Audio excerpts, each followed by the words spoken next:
はい。というわけで今日は僕が思うソニーレンズの中で最も過小評価されてるんじゃないかなと思う3つのレンズを紹介していきたいなというふうに思います。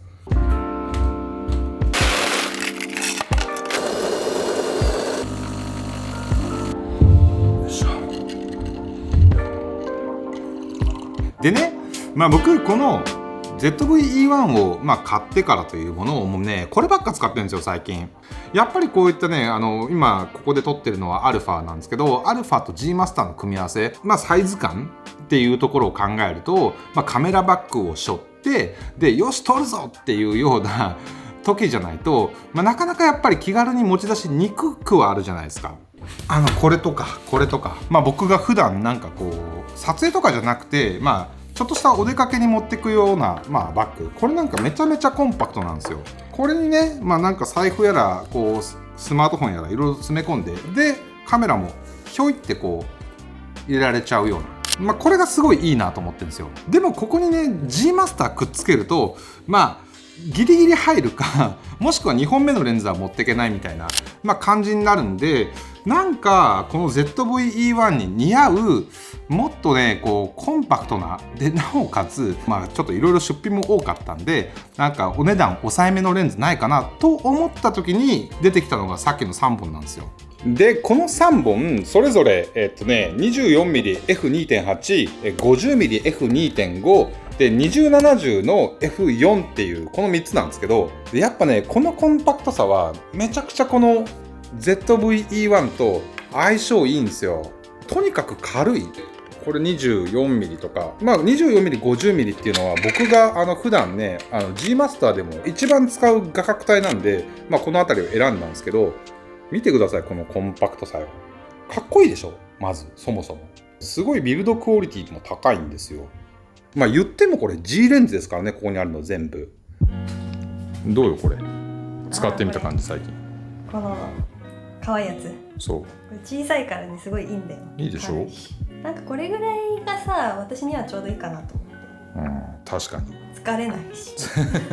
っと持ってると疲れちゃうんだけど、そういつもね俺がこう代わりに取ってくれって言うとこう最後の方はプルプルしてるもんね。そうもう腕が無理そうってならない、いいじゃないですか。イメージクオリティで比較すれば当然やっぱり G マスターの方に軍配が上がるんだけど、でもサイズだったり重さだったりあと値段で見ればやっぱねこっちの G レンズっていうのはかなり魅力的なわけですよ。で特にやっぱり一番悩ましいのって F 値の違いだと思うんですよね。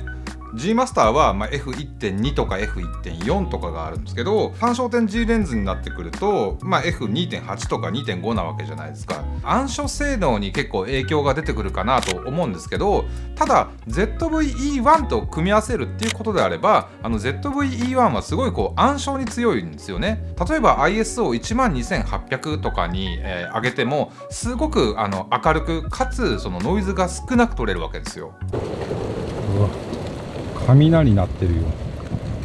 今ねちょうどすごい雨降ってきたんですよ。で多分ね1階がもう真っ暗になってるんで、今ここにつけてるのが2070の F4 の G レンズなんだけど、これのG マスター版ってなってくると2470の F2.8 なんで、それと比較してどれだけこの暗所っていうところで違いが出てくるかっていうのをちょっと検証していきたいなと思います。見えます今これがねISO640 と、ZV-E1 のベース ISO 感度になってるんですけど、これで F4 の状態で今から2470の F2.8 に、付け替えてどれだけこうちょっと明るさが変わるかやってみたいなと思います。はい、これが、F2.8 です。まだだいぶ暗いかな正直。F4 と F2.8 の差で言うとこんな感じなんですけど、じゃあもう一回今度は、F4 に付け替えて ISO12800 でちょっとね撮ってみるとどのくらい明るくなるかっていうところを、もう一回見てみたいなと思います。はい、これが、ISO12800 の F4 のレンズです。どうです？もうここまでくれば正直 F2.8 か F4 かっていうところはそのボケとか、そういうことを除けば聞こえます？今雷になってるはい、まあボケとかねそういうことを除けば正直そこまで暗所洗脳みたいな部分に関して言えば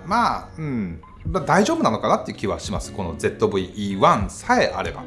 でこの2070の G レンズは決してねめちゃめちゃ小型レンズってわけじゃないんだけど、でもやっぱりこのズームレンズでなおかつ広角端が 20mm スタートっていうのが今回僕ね旅行に持ってってすごくねカジュアルな Vlog がほんと撮りやすかったです。でなおかつこのね 24mm も 50mm もこの2070も、それぞれ、G マスターの近しいレンズと比べてもお値段もねだいたい半分ぐらいになってるんですよ。正直G マスターって高いしここぞっていうレンズ以外は、G マスター以外を選択するってことになると思うんですけど、でもやっぱね純正レンズの魅力っていうのもやっぱあるわけじゃないですか。例えばそのフォーカスブリージング抑制機能だったりなんだったりで、特に最近この ZV-E1 もそうなんですけど、その純正レンズと組み合わせた時に解放される機能みたいな、もしくは、その例えばアクティブ手ブレ補正みたいなパフォーマンスがより出るものっていうのが、あるので、純正レンズっていうのはねやっぱ捨てがたいんですよね。いやだからそう考えると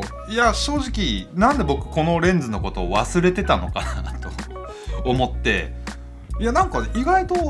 僕もほらレンズ探す時とかって、ネットとか YouTube とかでねいろいろ調べて探したりするんだけど、あんまり語られてないなと思って、だからそういう意味で言うと、ものすごくこれらのレンズ、今回使ってみてすごい過小評価されすぎじゃないのかなって思ったんですよ。でもやっぱりレンズで重要なのは写りですよね。お値段半分、サイズももうほんと半分みたいなこれらのレンズ、じゃあ写りも半分なのかと言われると、もう決してそんなことはないです。その G レンズとしてしっかりとしたそのクオリティっていうのは担保されていると思うので、もちろんガッと拡大してみた時のそのフリンジがとか、その周辺の甘さとかみたいなところは比較しちゃえば、それは違いは出てくるとは思うんですけど、でもただねそういうのも味の一つと捉えれば、全然この辺り、正直言ってこの価格帯から考えれば非常にいい写りをすると僕は言えると思いますね。はい。ただ僕G マスターをディスってるわけじゃなくてもちろん僕も大好きですよ。実際にこの ZV-E1 の作例動画を撮らせてもらった、時もあれはね 2470F2.8GM がかなり使われてて、あとは 24mmF1.4GM とかちょこちょこ使ってたかなっていう感じなんですけど、でも当然やっぱりね予算感っていうのはもう人それぞれなので、正直ちょっと GM はきついなっていう方であればこの辺りは僕すごいね自信を持っておすすめできるかなと思うし、であとはやっぱりすでにもう GM を持ってるっていう方でも、正直これだけサイズ感が違えばその使う用途っていうのもやっぱりねさっき言った通り変わってくると思うんですよ。本当にちょっと出かける時に持っていけるみたいなっていうことにもなるので、そういった方にも全然おすすめできるかなというふうに思います。終わった？終わった？いやまだですよ。まだですか。じゃあせっかくだったらどうですか最後一言どうぞ。もう終わったかと。いや大丈夫です。まだどうしよう。で最後締めが残ってるんで、じゃあ締めをお願いします。最後って言って締めという小さい軽い使いやすいみたいなのが、私的一押しポイントだったんで、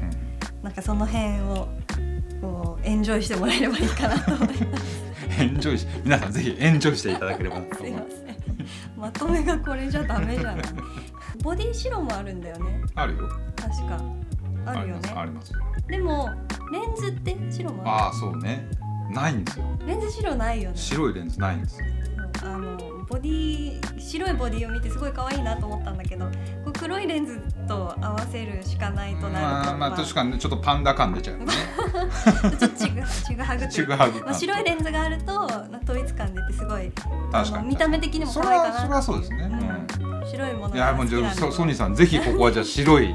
レンズを、白いこのぐらいのレンズをね、そうこれぐらいのがすごく嬉しいです。リコさんすごい白くて小さくてふわふわしてるものが好好きなんでふわふわこれもちゃんとあれですかね、モフモフありますからね。そうだよね、こはいれモフモフも可愛いのがねあるんで、はいはい、ぜひぜひお願いします、ソニーさん白いレンズを出してくださいということで、はい、本日の動画は以上になります。以上となります最後ソニーへの要望で終わるかちょっとグダグダだら、はいはい、というわけで、また次の動画でお会いしましょう。ピース。ピースはい、はい、はい、はい、お疲れ様です。おお疲れ様でした。お疲れ様でした。ありがとうございました。すみません、ありがとうございます。またよろしくお願いします。お願いします。またお願いします。